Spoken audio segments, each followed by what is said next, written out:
स्वागत है आप सभी का रोजगार मलिक चैनल पर। दोस्तों, आज हम आपके लिए कैबिनेट मिशन प्लान फरवरी 1946 से संबंधित कुछ महत्वपूर्ण क्वेश्चन लेकर आए हैं जो बार बार एग्जाम में पूछे जाते हैं।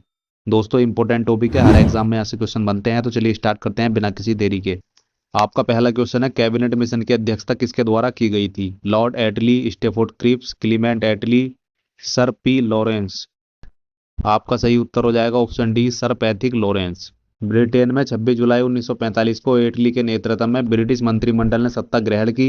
नौसेना विद्रोह के बाद 19 फरवरी 1946 को द्वितीय विश्व युद्ध के बाद भारत सचिव लॉर्ड पैथिक लॉरेंस ने भारत में संवैधानिक सुधारों के लिए एक शिष्टमंडल भेजने का निर्णय लिया। कैबिनेट मिशन 24 मार्च 1946 को दिल्ली आया। इसके अध्यक्ष भारत मंत्री लॉर्ड पैथिक लॉरेंस थे तथा अन्य दो सदस्य स्टेफोर्ड क्रिप्स और एबी अलेक्जेंडर थे। इसको याद रखेंगे, इंपॉर्टेंट क्वेश्चन है। चलिए अगला क्वेश्चन देखते हैं। क्वेश्चन नंबर 2, 1946 के कैबिनेट मिशन का नेतृत्व किसके द्वारा किया गया था? सर पैथिक लॉरेंस द्वारा, लॉर्ड लिलिथगो द्वारा, लॉर्ड बेवेल द्वारा, सर जॉन साइमन द्वारा। सेम रिपीट क्वेश्चन है दोस्तों। नेतृत्व या अध्यक्ष जो थे इसके या नेतृत्व करता सर पैथिक लॉरेंस थे। आपका सही उत्तर हो जाएगा ऑप्शन ए। चलिए अगला क्वेश्चन देखते हैं। क्वेश्चन नंबर 3, इनमें से कौन कैबिनेट मिशन का सदस्य नहीं थे? Pethick Lawrence, Wavell, Stafford Cripps, A B Alexander, इनमें से कोई नहीं या एक से अधिक। कैबिनेट मिशन के सदस्य दोस्तों पैथिक लॉरेंस, स्टेफोर्ड क्रिप्स और एबी अलेक्जेंडर थे। बेवेल इसके सदस्य नहीं थे। इसको याद रखेंगे। चलिए अगला क्वेश्चन देखते हैं। क्वेश्चन नंबर 4, निम्नलिखित में से किसने 1946 के कैबिनेट मिशन का नेतृत्व किया था? तो सेम रिपीट क्वेश्चन है। आपका सही उत्तर हो जाएगा option C, sir Pethick Lawrence. चलिए अगला क्वेश्चन देखते हैं। क्वेश्चन नंबर 5, द्वितीय विश्व युद्ध के बाद 1946 में कौन भारत आया था? Cripps mission, cabinet mission, Wavell योजना, साइमन कमीशन। तो आपका सही उत्तर हो जाएगा ऑप्शन बी, कैबिनेट मिशन। दोस्तों, कैबिनेट मिशन द्वितीय विश्व युद्ध के बाद मार्च 1946 में भारत आया था। इसको याद रखेंगे। चलिए अगला क्वेश्चन देखते हैं। क्वेश्चन नंबर 6, निम्नलिखित में से किस एक ने भारत के लिए त्रिस्तरीय शासन व्यवस्था का प्रस्ताव रखा था? नेहरू समिति ने, साइमन कमीशन ने, क्रिप्स मिशन ने या कैबिनेट मिशन ने? आपका सही उत्तर हो जाएगा ऑप्शन डी, कैबिनेट मिशन ने भारत में त्रिस्तरीय शासन व्यवस्था का प्रस्ताव रखा था। कैबिनेट मिशन मार्च 1946 में भारत पहुंचा। इस मिशन के सदस्य स्टीफोर्ड क्रिप्स, पैथिक लॉरेंस, सर एवी अलेक्जेंडर थे। इसने त्रिस्तरीय शासन व्यवस्था का सुझाव दिया था, प्रांतों के छोटे अथवा बड़े गुट बनाने के अधिकार की पुष्टि की तथा प्रांतों को ए, ब और स 3 श्रेणियों में बांट दिया। इसको याद रखेंगे। चलिए अगला क्वेश्चन देखते हैं। क्वेश्चन नंबर 7, 1946 का कैबिनेट मिशन 3 कैबिनेट मंत्रियों से गठित था। निम्नलिखित में से कौन इसका सदस्य नहीं था? तो रिपीट क्वेश्चन है। Lord Pethick Lawrence, A B Alexander और स्टेफोर्ड क्रिप्स इसमें शामिल थे। लॉर्ड एमरी इसमें शामिल नहीं थे। तो आपका सही उत्तर हो जाएगा ऑप्शन डी। चलिए अगला क्वेश्चन देखते हैं। क्वेश्चन नंबर 8, निम्नलिखित में से कौन एक कैबिनेट मिशन का सदस्य नहीं था? तो सेम रिपीट क्वेश्चन है। पैथिक लॉरेंस, स्टेफोर्ड क्रिप्स और एबी अलेक्जेंडर इसमें शामिल थे। जॉन साइमन इसमें शामिल नहीं थे। तो आपका सही उत्तर हो जाएगा ऑप्शन बी। चलिए अगला क्वेश्चन देखते हैं। क्वेश्चन नंबर 9, इन व्यक्तियों में से कैबिनेट मिशन का सदस्य कौन नहीं था? तो सेम, पैथिक लॉरेंस, अलेक्जेंडर और स्टेफोर्ड क्रिप्स इसमें शामिल थे। विलियम वुड इसमें शामिल नहीं थे। क्वेश्चन दोस्तों इंपोर्टेंट क्वेश्चन है, बार बार अलग अलग परीक्षाओं में एग्जाम में पूछा गया है, तो इसको याद रखेंगे। चलिए अगला क्वेश्चन देखते हैं। क्वेश्चन नंबर 10, इसका प्रस्ताव मई में आया। इसमें अभी भी भारत को विभाजन मुक्त रखने की आकांक्षा थी, जिसका ब्रिटिश प्रांतों से मिलकर बने एक संघीय राज्य का स्वरूप होना था। उपरोक्त उदाहरण का संबंध है साइमन कमीशन से, गांधी इरविन पैक्ट से, क्रिप्स मिशन से या कैबिनेट मिशन से? आपका सही उत्तर हो जाएगा ऑप्शन डी, कैबिनेट मिशन से। 16 मई 1946 को कैबिनेट मिशन ने अपने प्रस्तावों की घोषणा की।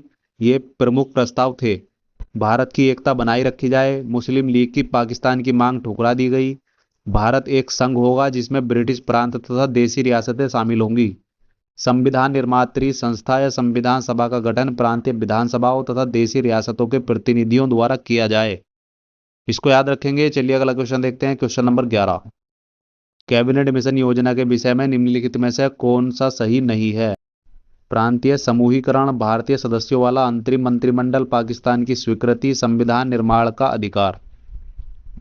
आपका सही उत्तर हो जाएगा ऑप्शन सी, पाकिस्तान की स्वीकृति। पाकिस्तान की स्वीकृति की बात जो है कैबिनेट मिशन योजना के तहत नहीं थी। इसको याद रखेंगे। इसका विरोध इसने किया था। चलिए अगला क्वेश्चन देखते हैं। क्वेश्चन नंबर 12, निम्नलिखित में से किसने वायसराय की एग्जीक्यूटिव काउंसिल के पुनर्गठन का सुझाव दिया, जिसमें बार मेंबर सहित सभी विभाग भारतीय नेताओं द्वारा धारण किए जाने थे? साइमन कमीशन 1927, शिमला सम्मेलन 1945, क्रिप्स प्रस्ताव 1940, कैबिनेट मिशन 1946। आपका सही उत्तर हो जाएगा option D, cabinet mission 1946।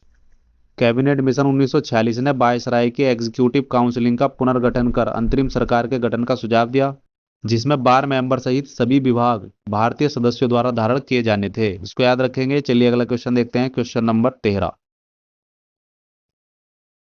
Cabinet mission के संदर्भ में निम्नलिखित में से कौन सा कथन सही है?